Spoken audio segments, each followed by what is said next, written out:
prime factorization.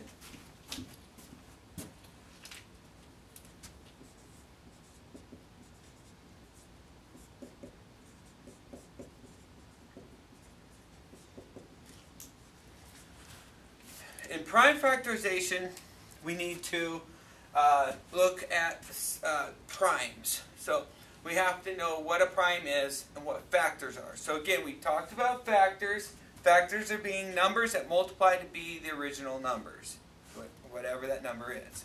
Okay? So if that number is 6, then the factors are going to be 1 and 6, 2 and 3, and then if we wrote 3 and 2, we'd be starting to repatternize the factors, and so we're done. There's 4 factors here, right? But they're not all prime. They're not all prime. What factors are prime? And prime factors are factors that only are numbers that only themselves or 1 go into. So when we think of a number, can anything other than 1 or itself go into that number?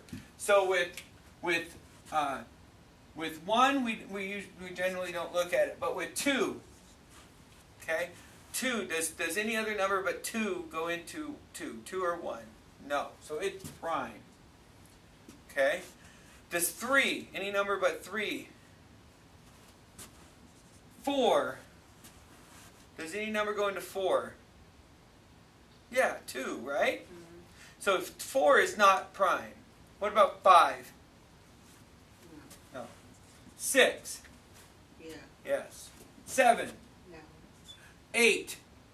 Yeah. I mean, no. Something does go into it, right? Yeah. Okay. So 9? No.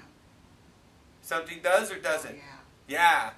No. 9, people start thinking it's going to be because they're odd. Yeah, that's what I was right? Because you start seeing the odd ones, and then you're like, 9 comes up, and we're like, ah, that's prime too. Like, no, it ain't, because 3 goes into it. Right? Yeah. So, but then, what about 10? And 11? So nothing goes into 11. 12? 13? 14? 15? 16? 17? No? So 17. Okay? You see a pattern going on? Because if you do, let me know, because we can make millions of dollars. Because so far we haven't found any pattern to primes. Primes are supposed to be absolutely random. I have a hard time believing that, being a mathematician. But primes are supposed to be absolutely random. And so there's no pattern to how they come up in our number system. So what I like to say is, I want you to use a base prime set. Okay? So on your cheat sheet should always be this base prime of either these 7 or at least these 6. Okay? I like to start out with at least these 6, but those 7 are good to have at the top of the page. Those are prime numbers we're going to work with. Now I want to talk about some tricks with some primes. Okay? And you all know, I know you all know one good trick, and that is, how do you know if a number is divisible by 2? How do you know if a number is divisible by 2? If it's an even number. If it's an even number. Okay? If it's even, then you can divide it by 2. That's a simple trick, right? Is 124 divided by 2? It can be divided by 2. Can 126? Can 5,402? Right? Yeah. So as long as I know that that number is even, then I know it can be divided by 2. That's a good trick. Okay? So, another trick that you might know of. For what? For any of these prime numbers. Tricks that you know of.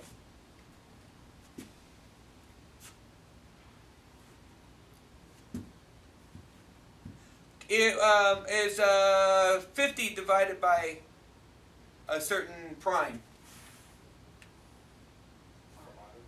Why do you know 5? Why did you think 5 and not 2? Because 5, it just... Okay. Okay, what about 60? 2. 2? 3? Okay. What about 75? 5. You went right back to 5. Why 5? Because it just, it goes into, it's either a 5 or a 0 at the end. Oh, it's either a 5 or a 0. That's the trick I'm looking for. Yeah, see, our brain, we've kind of I'm not even going to say the word again. I keep trying to go for that word and I can't say it. So, jeez, it looks stupid on YouTube, but that's okay. We tried to retain that information about 5, right? 5 is a 0 or 5. If it ends in a 0 or 5, so 125, I know 5 goes into. 130, I know 5 goes into, right? 132, I know 2 goes into, but 5 does not. Okay? So, a 0 or 5, if it ends. So if it ends in a 0 or 5, right? And then, what about like 11? Like, there's some cool things about 11, right? Does 77, is 77 divided by 11? Yeah, right? What about 55? Yeah. What about 99? So basically, any double number has to be the same number, right? But what about triple numbers? The triple numbers are a little funky, right? But here's one cool triple number, 121. That's 11 squared. But do you notice something about 121? What is 1 plus 1? 3. 2. What? Sorry. Oh, I mean, I 1 plus... 1 plus 1 is 2. Okay? Which is the middle number. And what's weird about triple digits is that with 11s, so if you had a 7 and a 1 here, then you know that 781 is divisible by 11. Okay? But there is a trick. It does get tricky, because what if you have a 7 and a 5? Then 7 and 5 add up to be what? 12, right? And you carry the 1, and now it's at 825. So actually, 825 is divisible by 11. But 725 would not be divisible by 11. Okay? But 275 is. Okay? So those are some little tricks with 11. But 11 is kind of tough, so you might just want to use your division, your long division or your short division in order to do that. But one number that I like, and because it's low, so 2, 3, 5, if we knew those tricks, we'd be good to go with a lot of numbers out there. Okay? We can break down a lot of numbers with tricks on 2, 3, and 5. So here's a real cool trick with 3. Okay? So first I'm going to throw it out there for you. So let's look at some numbers, see if you can figure out the pattern, okay? I'm going to throw out some numbers that are divisible by 3. So I know 12 is. And I know that 15 is. I also know that 18 is. And I know that 21 is. Right? So do we see any kind of pattern going on between those? And there is a pattern if we add the numbers up. So what's 1 plus 2? 3. And what's 1 plus 5? And what's 1 plus 8? And what's 2 plus 1? 3. Are all those divisible by 3? Yes. Yeah. So when the number adds up, when you add up the numbers in the number, and it is a number divisible by 3, then you know that original number is divisible by 3. In fact, if I were to look at 1, 2, 1, 5, 1, 8, 2, 1, or 12,151,821, I can divide that by 3. and just to prove the point, 3 goes into 12, 4, 0, 5, 0, 6, 0, 7 times. Right? So, any number that you add up, 1, 3, 1, 1, is divisible by 3. 3 goes into 13. I'm going to show you something a little different than long division. I'm going to show you something called short division. Okay, 3 goes into 13 how many times? 4, with how many left over? 1. How many times does 3 go into 11? 3 times with how many left over? 2. How many times does 3 go into 21? So 3 goes into 1311 437 times. Okay? So those are some tricks. But the biggest trick is that if you add up the number of numbers, right? And that number is divisible by 3, then the original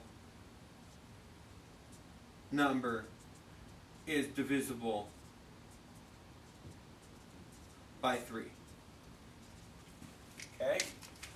So now that we know that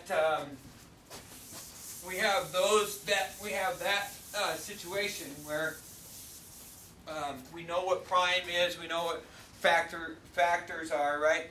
Now let's talk about prime factorization real briefly because we're running out of time. I got about 3 minutes since it makes me do 15-minute sections. Isn't it only 3:30? No, just for YouTube. Okay, so if I'm going to prime factorize something, all right, let's look at prime factorizing something like 96, or let's just do 36 again. I'm gonna break it down in its primes real quickly, and then we'll call this good for now. Okay, I'm going to break this down by using this upside down division.